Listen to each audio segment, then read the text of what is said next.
다 함께 매일 드리는 기도로 5월 6일 화요일 새벽 기도회를 시작하겠습니다. 창조주 하나님, 만물을 새롭게 하여 저희에게 또 한 번의 하루를 허락하심에 감사드립니다.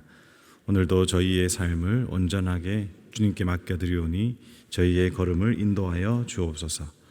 고통 속에서 힘겨운 하루를 견디고 있는 이들에게 위로자로, 낙심한 이들에게 소망을 전하는 자로 살게 하옵소서. 혼란과 어려움 가운데 있는 이 땅에 주님의 통치로 회복시켜 주시고 복음으로 통일되는 날을 허락하여 주옵소서. 성령님의 인도하심을 따라 제교회의 신앙 지도 원칙인 경건한 복음주의 신앙의 육성, 성서적 생활윤리의 훈련, 교회 연합 정신의 구현, 세상에서 하나님 공의의 실현을 위해 힘쓰게 하옵소서. 모든 교육자들이 성령님으로 충만하게 하시고 온 성도들이 사명을 향해 믿음으로 비상하게 하옵소서. 예수님의 이름으로 기도드립니다. 아멘. 다 함께 찬송가 85장 부르시겠습니다.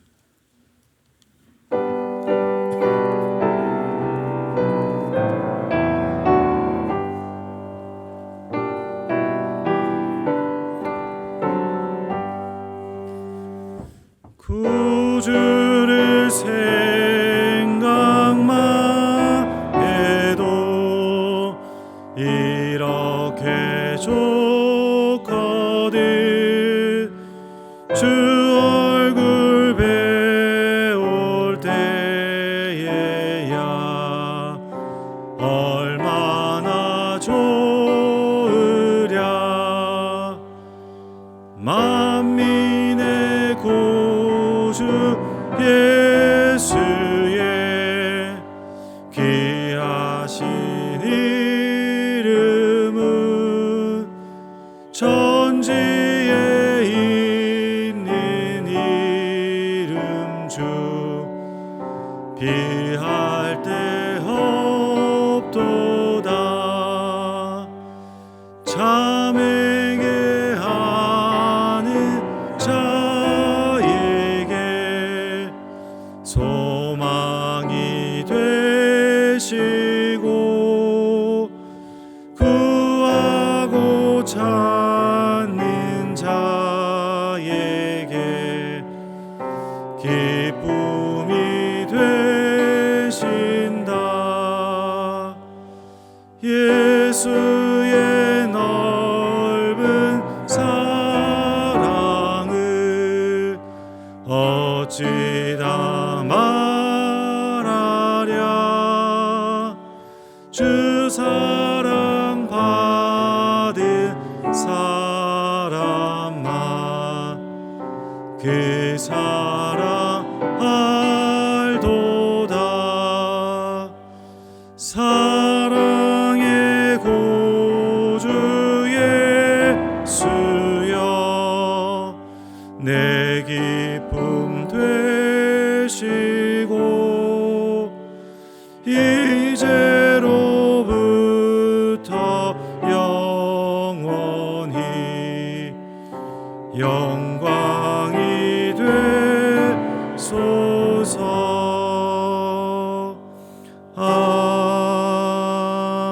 아멘. 오늘 오이코스 성경 통독 본문은 역대상 13장에서 16장입니다. 역대상 13장에서 16장입니다. 그 중에서 역대상 14장 10절 말씀을 다 함께 합독하도록 하겠습니다. 다윗이 하나님께 물어 이르되 내가 블레셋 사람들을 치러 올라가리까 주께서 그들을 내 손에 넘기시겠나이까 하니 여호와께서 그에게 이르시되 올라가라, 내가 그들을 내 손에 넘기리라 하신지라. 아멘.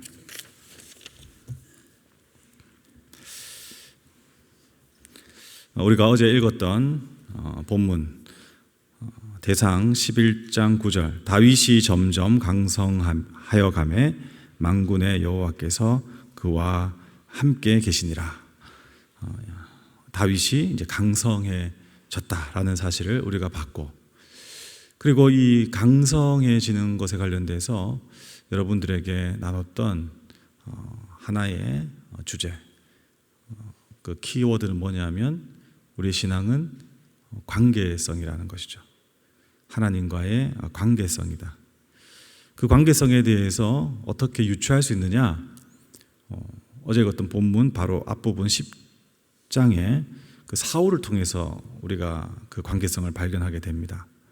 사울이 죽은 것은 여호와께 범죄를 하였는데 그 범죄 이유가 말씀을 지키지 않았고 그 말씀을 지키지 않고 어떤 대상을 의지했는데 그 대상이 신접한 자에게 가르치기를 청했고 그것이 어떤 모습이냐? 여호와께 묻지 아니하였다라는 것이죠. 다윗은 점점 강성해졌는데 사울은 그렇지 않았다. 둘 사이에 전쟁이 있었는데 다윗이 강성해진 이유를 찾아보니 사울은 하나님께 묻지 않고 신접한 자를 찾고 또는 자기의 감정에 따라가고 자기의 신념에 따라가고 사람들을 의지했다는 것이죠. 이게 삶의 가치와 태도와 방향이 하나님과의 관계성 속에서 이루어지지 않고 본인 중심으로 그렇게 살아간 것이다. 이렇게 우리가 판단을 할 수 있는 것입니다. 그래서 사울의 삶의 자리에서 이런 본인의 그 진실된 모습이 드러날 수밖에 없는 위기 상황, 아말렉과의 전쟁, 그리고 사무엘이 오지 않았을 때의 다급한 상황 속에서 제사를 먼저 드리게 된 이런 일들을 통해 가지고 사울의 마음을 알 수 있고 다윗은 어떻습니까? 사울보다 괜찮은 사람이다 라고 생각하는 분도 계시지만 꼼꼼하게 읽어보면 다윗도 사울보다 더 나은 게 아니거든요. 오히려 밧세바 사건과 같은 상황 속에서 다윗이 우리에게 보여주는 그 인간의 연약한 모습, 그런데 그 태도가 사울과 사뭇 다르다는 것이죠. 하나님을 의식하고 있고 하나님 앞에 자신의 죄를 인정하고 그리고 하나님 앞에 자신을 맡기는 그런 모습을 보인다는 것입니다. 자, 다윗의 삶의 가치는 교리도 아니었고 감정도 아니었고 그리고 자기가 가지고 있는 자격, 왕이라는 것이죠. 그리고 자기가 이룬 일들, 전쟁에서 승리하고 이스라엘을 이렇게까지 만들었다는 것에 둔 것이 아니라 하나님과의 관계에 뒀다는 거예요. 근데 그 관계성은 무엇인가 라는 것을 여러 가지로 이야기할 수 있는데 그 중에 대표적인 것이 시편의 내용 아닙니까? 시편의 결과물이 수많은 관계성에 대한 이야기를 갖다가 해주고 있습니다. 그래서 우리가 기도나 영성 훈련을 할 때 시편을 가지고 기도하고 또 묵상하는 이유가 뭐냐 하면 거기서 배우는 가장 중요한 언어가 뭐냐 하면 하나님과의 관계에서 이루어지는 말들과 생각과 태도거든요. 그러면 이 다윗이 하나님과의 관계성으로 살았다는 것에 대한 오늘 하루 적용할 수 있는 가장 중요한 본질은 뭐냐? 물어본다는 거죠. 질문을 한다는 것입니다. 오늘 읽었던 본문 10절 말씀 보십시오. 다윗이 하나님께 물어 이르되, 이 표현이 오늘 본문에서 14장에서 반복되어집니다. 저는 우리 위 목사님 설교를 갖다가 지금 7년 동안 듣고 있는데 그 중에서 이 다윗이 오늘 이 본문의 배경으로 해가지고 제가 영락교회 처음 왔을 때 설교하셨던 그 설교 내용이 아직도 기억이 나요. 그만큼 되게 강렬했거든요. 근데 그때의 포인트가 뭐냐? 하나님께 묻는다는 거죠. 질문한다는 거. 그걸 갖다가 아직도 기억을 하고 있습니다. 이게 신앙생활에 있어서 하나님과의 관계에 있어서 너무 중요하다는 것입니다. 여러분, 묻는다는 것은 무엇일까요? 교육학에서도 이 질문에 대한 이야기를 많이 하거든요. 요즘에 여러분 잘 아시다시피 챗 GPT가 있잖아요. AI를 이용할 수 있는데 이게 대단한 것을 갖다가 우리에게 제공해 줄 것처럼 보이지만은 실제로 사용을 해보면 꼭 그렇지도 않습니다. 왜 그러냐? 이 챗 GPT와 상대하는 관계를 맺는 내가 어떤 수준에 있느냐, 그리고 이것을 어떻게 활용하느냐에 따라서 이 AI가 어떤 결과물을 도출하는지가 결정되거든요. 그런데 그 결과물이 도출될 때 가장 중요한 게 뭐냐 하면요, 좋은 질문을 해야 돼요. 구체적인 질문을 해야 돼요. 한글로 하는 것보다 영어로 해야 돼요. 그러면 어마어마한 대답을 받아낼 수가 있습니다. 여러분, 질문한다는 것 너무나 중요한 것이거든요.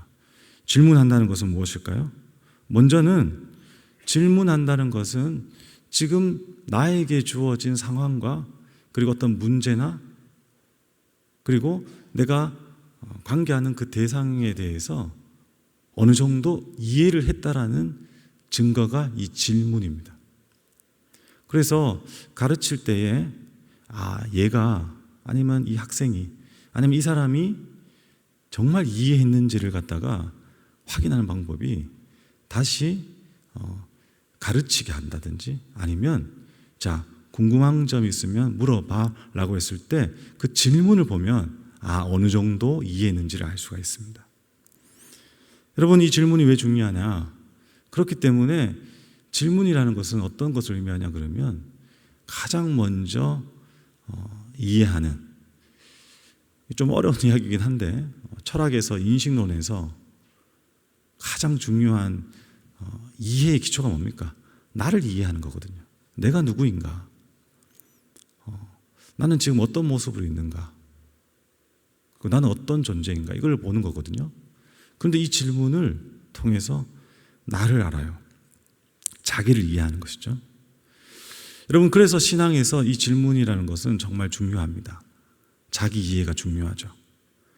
내가 대단한 일을 할 수 있고 내가 능력이 있고 내가 남들보다 뛰어난 지혜를 가지고 있기 때문에 하나님 앞에 나아간다. 하나님을 내가 알고 있다. 이런 이해는 잘못된 것이죠. 이런 이해를 가지고는 하나님한테 질문할 이유가 없고 필요도 없어요.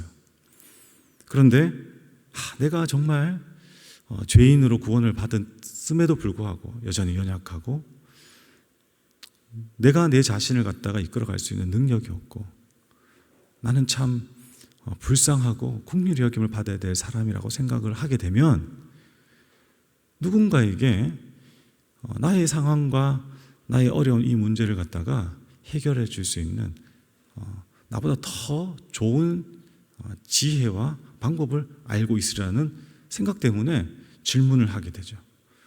어떤 대상을 찾게 된다는 말입니다. 여러분, 또 왜 질문이 중요하냐?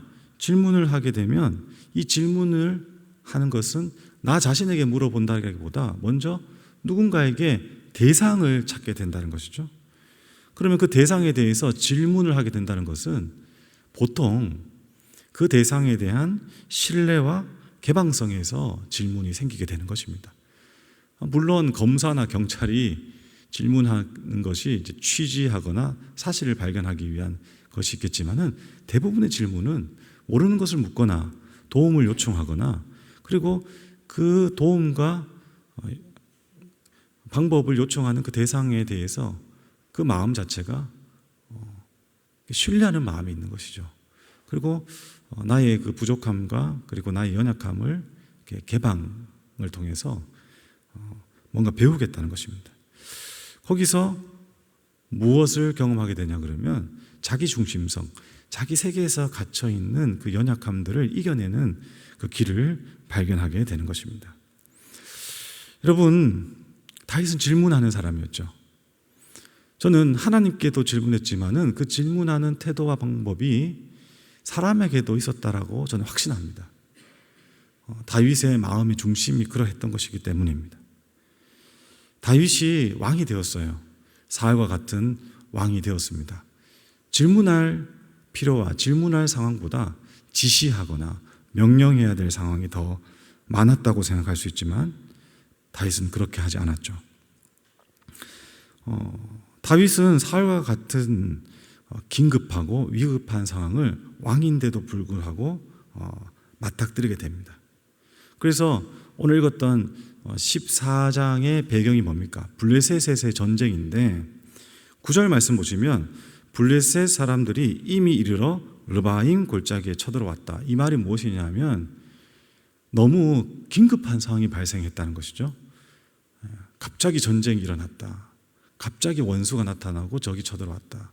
그리고 그들은 르바임 골짜기, 좋은 자리를 먼저 차지했다. 이렇게 볼 수 있는 것입니다. 그때에 다윗은 사울과 같은 행동을 취하는 것이 아니라 어떻게 했습니까? 하나님께 질문을 했죠. 하나님께 물었어요. 그때 15절 말씀입니다. 보시면 어떻게 이야기하느냐? 하나님께서 이미 앞서 나가셔서 블레셋 사람을 칠 것이다 말씀하시고 다윗에게 승리를 주셨다는 것입니다. 여러분, 질문한다는 것, 그리고 나보다 더 능력 있고 나보다 더 지혜롭고 나보다 더 뛰어난 대상을 소유한다는 것은 너무 중요한 일입니다. 그렇다면 우리가 질문하는 습관만 잘 들이면 되는 것인가? 여러분, 그것이 오늘의 가장 중요한 이야기지만은 더 첨부해서 한 가지만 더 이야기하고 말씀을 마무리하겠습니다. 질문은 좋은 습관이고, 그리고 하나님께 묻는 것, 그리고 누군가에게 도움을 요청하는 것은 너무 지혜로운 삶의 태도입니다. 그런데 그 질문 자체가 중요하다기보다 제가 앞서 말씀드렸죠. 질문을 통해서 나를 발견하게 돼야 돼요. 질문을 통해서 자기 중심성을 극복해야 돼요. 그러면 질문을 통해서 얻는 것이 있습니다. 그것이 무엇이냐면 배우게 되는 것이죠. 그 질문을 통해서 그 사람은 성장하게 됩니다. 질문을 통해서 현실을 정확하게 이해할 수 있고, 질문을 통해서 우리의 인생을, 그리고 무엇보다 가장 중요한 하나님을 배우게 되는 것입니다. 그래서 14장 앞부분에 우리가 잘 알고 있는 베레스 우사 사건이 일어나죠. 우사가 법궤를 잘못 옮겨서 문제가 발생하는데, 그 문제의 발생에 관련돼서 다윗이 어떤 태도로 극복하게 되느냐? 저는 이 다윗의 태도의 극복이 수많은 질문과, 그리고 그 질문 속에서 하나님으로부터 배운 하나님에 대한 이해, 그리고 인생의 이해를 통해서 얻은 것이라고 생각이 들거든요. 그 증거가 뒷부분 15장 2절과 15장 13절에 있습니다. 눈으로 보십시오. 제가 읽겠습니다. 다윗이 이르되 레위 사람의 애는 하나님의 궤를 맬 수 없나니 이는 여호와께서 그들을 택하사 여호와의 궤를 메고 영원히 그를 섬기게 하셨음이라 하고, 13절입니다. 전에는 너희가 매지 아니하였으므로 우리 하나님 여호와께서 우리를 찢으셨으니 이는 우리가 규례대로 그에게 구하지 아니하였음이라 하니. 놀랍지 않습니까? 제사장 직분을 취하지 않은 다윗이 제사장보다 하나님에 대한 규례, 하나님에 대한 이해가 훨씬 더 깊고 선명하다는 것을 알 수 있습니다. 이게 하루아침에 이루어진 일일까요? 그렇지 않죠. 하나님께 묻고 질문하고, 그리고 그것을 통해서 하나님을 알게 되고, 그리고 인생을 어떻게 살아야 되는지를 배워왔다는 거예요. 끊임없이 자기를 극복하고 자기를 초월해서 하나님의 기준으로, 하나님의 방법으로, 하나님의 말씀에 순종하는 삶을 관계를 통해서, 질문을 통해서 배워왔다는 것입니다.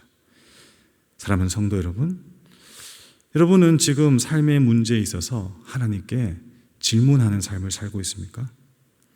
여러분의 신앙은 그 질문 때문에 종교가 아니라 하나님의 친밀함을 통해서 하나님을 알아가는 일들에 무게중심이 있습니까? 또 여러분의 질문은 어떤 질문이 이루어지고 있습니까? 하나님의 나라의 가치를 위해서, 그리고 하나님의 말씀에 순종하기 위한 질문입니까? 아니면 여전히 나를 정당화하고 나의 중심성을 강화시키는 그런 어리석고 미련한 질문입니까? 오늘 이 새벽 우리는 하나님께 물어 이르기 위해서 기도의 자리에 나온 것이죠. 여러분, 오늘도 하나님께 질문하십시오. 후회 주시고 꾸짖지 않은 하나님께서 가장 좋은 길로 답해 주시면서 여러분의 삶을 인도하실 것입니다. 기도하겠습니다. 하나님 아버지, 감사합니다. 저희들 홀로 버려두지 않으시고 함께 하셔서 나에게 물어보라고, 내가 너희들에게 가르쳐 주겠다고, 나에게 질문하라고, 내가 가장 좋은 길, 좋은 방법, 그리고 좋은 선택을 인도하겠다라고 말씀해 주시니 감사합니다. 하나님, 이 새벽에 주님께 묻습니다. 내 욕망, 내 생각, 내 의지, 나의 자아, 나의 성을 굳건히 하는 질문이 아니라 하나님의 나라를 위해서, 주의 몸된 교회를 위해서, 이 나라와 이 민족을 위해서, 무엇보다 하나님의 말씀에 순종하기 위해서 오늘도 말씀 앞에서 하나님께 물어봅니다. 하나님, 저는 어떻게 해야 될까요? 무슨 말을 해야 될까요? 어떤 선택을 해야 될까요? 그렇게 하나님 앞에 물을 때에 하나님을 배워가게 해주시고 하나님을 알아가게 해주시고 거기서 가장 좋은 길로, 가장 완전한 길로 우리 모든 영락교회 성도님들을 인도하여 주십시오. 오늘 하루도 하나님이 인도하시는 가장 복된 시간과 삶을 살기 원하며 이 모든 간구를 우리 주 예수 그리스도 이름으로 기도드립니다. 아멘. 이제 다 함께 작은 소리로 합심하여 기도하겠습니다. 삶의 방식을 하나님께 묻고 순종하며 주님과의 관계를 바르게 만들어가는 영락교회 성도들 되도록 위 목사님의 TV 라디오 설교 방송과 말씀 산책을 듣는 이들의 삶이 변화되도록 영락사회복지재단의 하나님의 위로와 따뜻한 돌봄의 손길이 이어지도록 같이 기도하시고 각자의 삶의 자리로 돌아가시겠습니다. 하나님 아버지, 감사합니다. 주님께서 주시는 놀라운 은혜 가운데서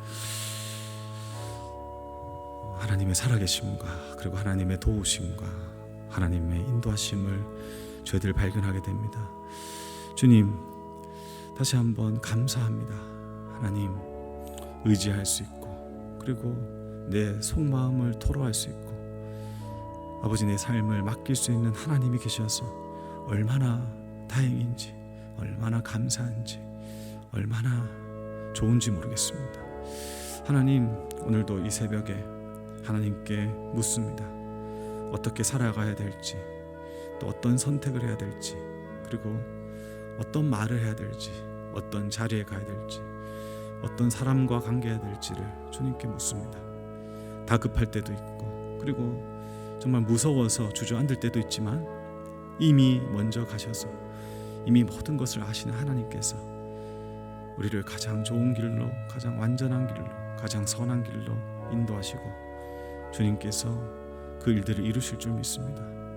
하나님, 하나님께서 우리 삶에 개입하셔서 놀라운 일들을 아버지 이루셔서 여기까지 왔습니다.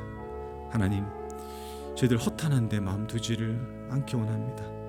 하나님께 질문하고 주님과 기도하면서 만나고 말씀 가운데 하나님을 배우기 원합니다. 하나님과의 관계를 통해서 내가 나를 넘어서게 하게 하시고 그리고 하나님의 사람으로 하나님의 뜻을 이루는 주님께 순종하는 하나님의 백성으로, 자녀로 살아가는 오늘 하루 되도록 인도하여 주시옵소서. 하나님, 귀한 위 목사님 세워주셔서 아버지 주님을 알게 하심을 감사합니다.